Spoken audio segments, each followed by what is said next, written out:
नमस्ते दोस्तों। आप सभी का स्वागत है हमारे हिंदी साहित्य की अनमोल धरोहर श्रृंखला में। पिछले वीडियो में हमने कबीरदास जी के दोहों के माध्यम से जीवन की गहरी सीखों को समझा था। आज हम आगे बढ़ेंगे और जानेंगे महाकवि रहीम के अनमोल दोहों के बारे में, जिन्होंने अपनी कलम से नीति, प्रेम और मानवीय संवेदनाओं को अद्भुत सरलता से व्यक्त किया है।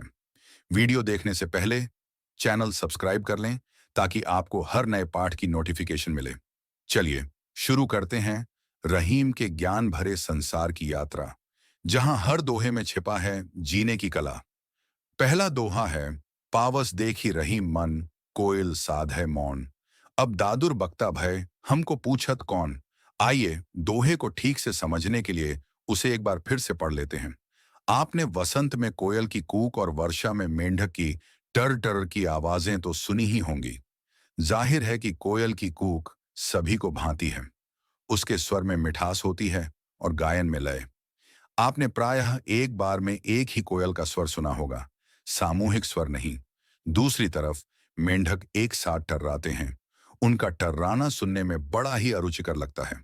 उस शोर में और सभी आवाजें दब सी जाती हैं। इसी आधार पर कवि ने कोयल को ज्ञानवान व्यक्ति के प्रतीक के रूप में और मेंढक को शोर शराबा करके ध्यान खींचने वालों के प्रतीक के रूप में प्रस्तुत किया है। आइए अब इस दोहे का अर्थ सौंदर्य देखें। रहीम कहते हैं कि पावस अर्थात वर्षा ऋतु के आने पर कोयल अपने मन में यह विचार करके मौन साध लेती है कि अब तो मेंढक वक्ता हो गए हैं। अब हमें कौन पूछेगा, अर्थात अब हमारी कद्र कौन करेगा। तात्पर्य यह है कि जब कम जानकार या अज्ञानी लोग बढ़ चढ़कर बातें करते हुए महत्व पाने लगते हैं, तब ज्ञानी लोग मौन धारण कर लेते हैं, क्योंकि उनका स्वर इस शोर शराबे में दबकर रह जाता है और न सुने जाने के कारण उनकी बात का उचित प्रभाव नहीं पड़ता। अब सवाल उठता है कि क्या रहीम यह कहना चाहते हैं कि मूर्दों के बढ़ चढ़कर बोलने पर विद्वान को ज्ञानपूर्ण बातें नहीं करनी चाहिए?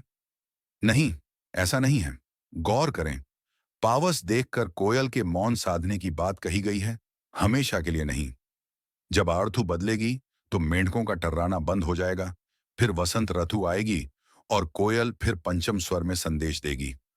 मतलब साफ है, विद्वान का मौन सिर्फ उतने समय के लिए होता है जितने समय तक शोर शराबा हो, बढ़ चढ़कर मूर्खतापूर्ण बातें हों। अनुकूल अवसर मिलते ही विद्वान को फिर ज्ञान और मानव कल्याण की बातें कहनी चाहिए।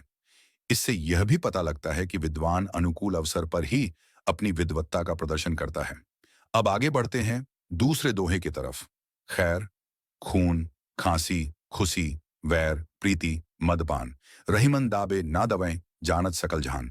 आइए दोहा ध्यान से पढ़ लेते हैं और इसे समझने का प्रयास करते हैं। इसमें 7 चीजों या बातों का उल्लेख है। खैर यानी कथा, खून, खांसी, खुशी, वैर यानी दुश्मनी, प्रीति अर्थात प्रेम और मदपान यानी नशीली चीज का सेवन। रहीम कहते हैं कि ये सातों दबाने से नहीं दबते, यानी उभर ही आते हैं। कहने का अर्थ है कि सारी दुनिया जानती है कि इन सातों को छिपाया नहीं जा सकता। ये सभी बातें समय आने पर प्रकट हो ही जाती हैं। खैर यानी कथा पान में प्रयोग किया जाता है और होठों को लाल करके अपनी उपस्थिति प्रकट कर देता है। ऐसे ही खून भी अपने रंग को ऐसा छोड़ देता है कि उसे छिपाना संभव नहीं होता। ये तो आप जानते ही हैं कि खांसी को भी दबाया नहीं जा सकता।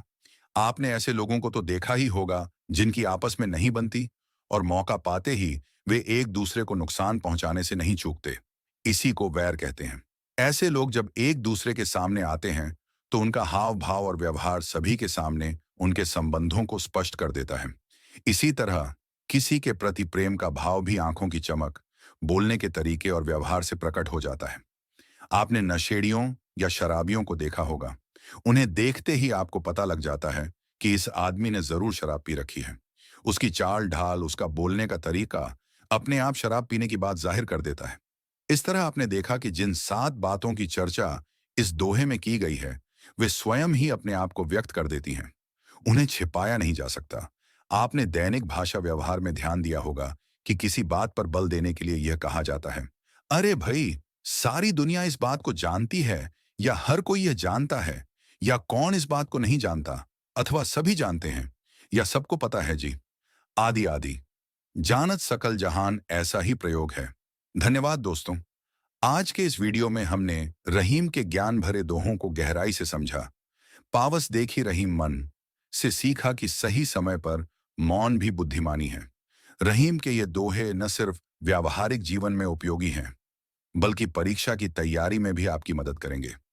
अगले वीडियो में हम जानेंगे वृंद के दोहे, जो प्रेम, विरह और भक्ति की अद्भुत अभिव्यक्ति है। आपसे अनुरोध है, इस वीडियो को लाइक करें और शेयर करें ताकि NIOS के सभी छात्रों तक पहुंचे। कमेंट में बताएं रहीम का कौन सा दोहा आपको सबसे ज्यादा प्रेरित करता है। चैनल सब्सक्राइब जरूर करें। अगला वीडियो वृंद के दोहों के साथ आने वाला है। आपके सवाल और सुझाव मेरी प्रेरणा है। जल्द मिलेंगे वृंद की कविताओं के माध्यम से।